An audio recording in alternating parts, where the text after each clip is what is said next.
Hey everybody, it's Justin here, and this week on Before After the Fact, we are discussing traveling.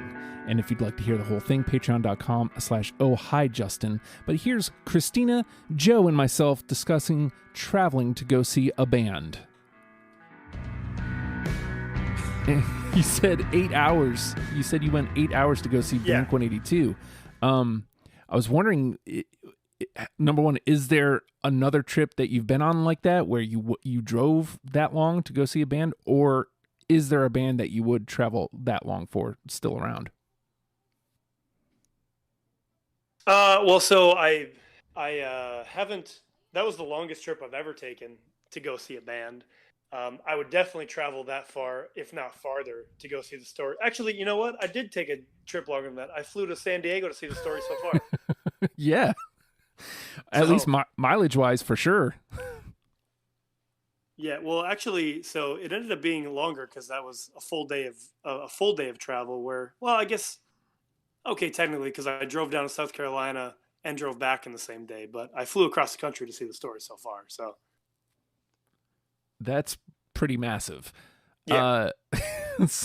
So, Christina, is there a band that you have traveled, a great distance to go see, or that you would travel a great distance to go see?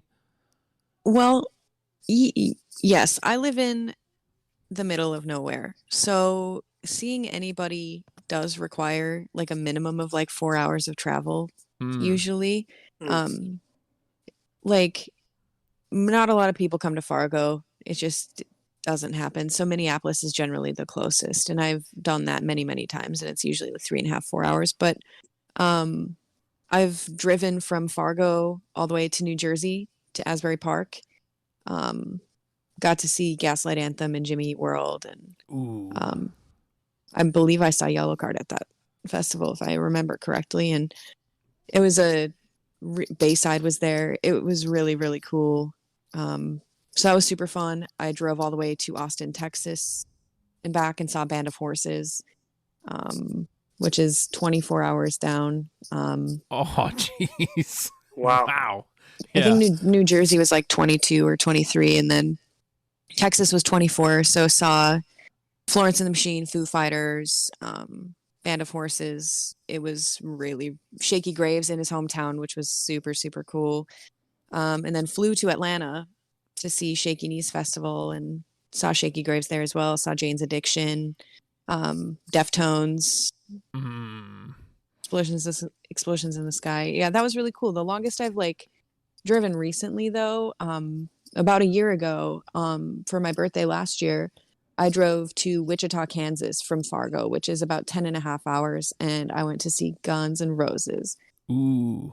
And I would do it again in a heartbeat. They were supposed to actually come to Fargo this summer, and it got canceled for COVID. I was supposed to be able to walk 13 blocks to be able to see them. No. Damn you, 2020.